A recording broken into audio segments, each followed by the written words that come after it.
adik-adik, bertemu lagi dengan kakak dengan materi bahasa Indonesia yaitu mengenai paragraf.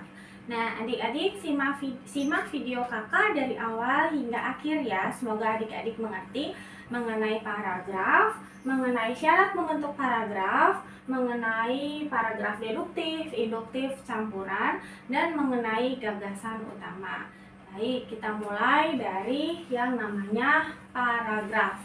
Nah, adik-adik, paragraf itu adalah susunan beberapa kalimat yang terjalin secara utuh dan padu yang di dalamnya itu memuat satu gagasan utama. Nah, yang tidak boleh dilupakan dalam pengembangan paragraf adalah koherensi antar kalimat maupun ide dengan paduan kohesi yang tepat. Jadi, kalau hal itu diperhatikan, tidak ada paragraf yang memiliki kalimat dengan ide lain.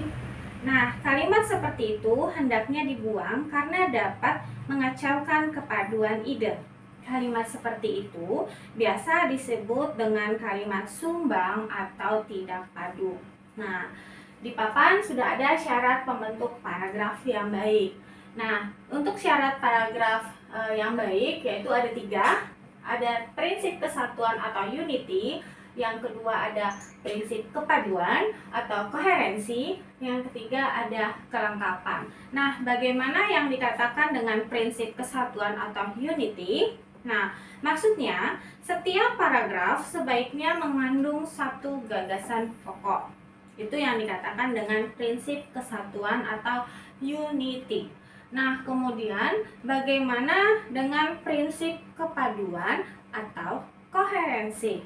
Nah, setiap paragraf haruslah merupakan kumpulan kalimat yang saling berhubungan secara padu, ya, tidak berdiri sendiri atau terlepas satu sama lain.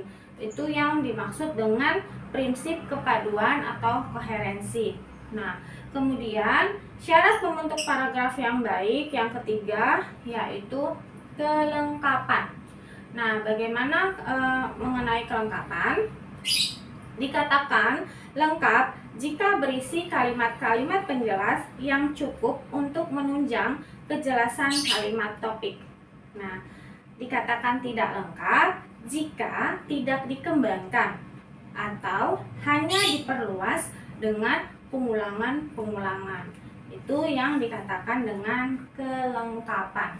Nah, kemudian kita lihat berdasarkan letak kalimat utama paragraf dapat dibedakan sebagai berikut. Yang pertama yaitu paragraf deduktif.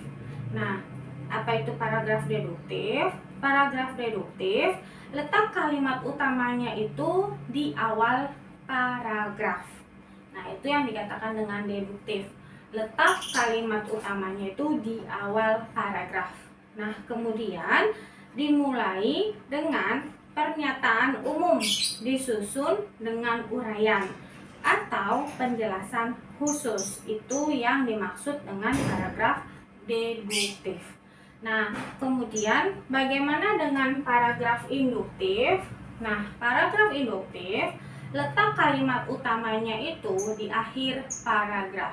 Jadi kalau tadi deduktif itu di awal, sedangkan induktif itu kalimat utamanya di akhir paragraf.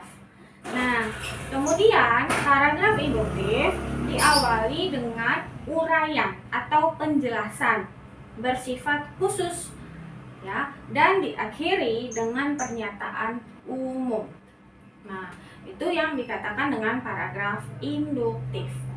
Nah, kemudian bagaimana dengan paragraf campuran? Paragraf campuran letak kalimat utamanya di awal dan di akhir paragraf. Itu yang dikatakan paragraf campuran. Jadi kalimat utamanya di awal dan di akhir paragraf. Kemudian kalimat utama yang terletak di akhir bersifat penegasan kembali dengan susunan kalimat yang agak berbeda. Itu dia mengenai paragraf campuran. Nah, kemudian bagaimana dengan gagasan utama? Nah, gagasan utama adalah kalimat yang memiliki sifat umum. Jadi setiap teks bacaan yang baik itu pasti dia mempunyai gagasan utama. Nah, gagasan utama adalah gagasan yang menjadi dasar pengembangan suatu teks bacaan. Fungsinya untuk apa? Fungsinya sebagai pokok, patokan, atau dasar acuan suatu paragraf. Ya. Jadi kita dapat menemukan gagasan utama itu di awal paragraf, akhir paragraf, atau di awal dan di akhir paragraf. Nah, jadi itu mengenai gagasan utama. Jadi faktual adalah berita yang berdasarkan kenyataan dan mengandung kebenaran. Mengomentari persoalan faktual dengan alasan yang mendukung. Itu jadi pengertian dari faktual. Faktual itu adalah berita yang berdasarkan kenyataan atau fakta. Nah, terus bagaimana Kak langkah-langkah mengomentari persoalan faktual? Jadi langkah-langkahnya ada 3. Yang pertama, itu membaca persoalan dengan seksama. Jadi harus dibaca dulu persoalannya dengan seksama. Terus langkah kedua bagaimana? Langkah keduanya, kita harus menemukan persoalan yang benar-benar terjadi. Begitu.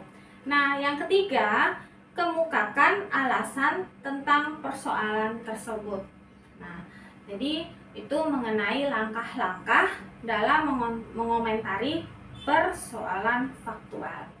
Nah, jadi materi kita sampai di sini. Semoga adik-adik mengerti dan paham mengenai pengertian paragraf, syarat pembentukan paragraf yang baik, kemudian berdasarkan letak kalimat utama paragraf dibedakan jadi paragraf induktif, deduktif, dan paragraf campuran.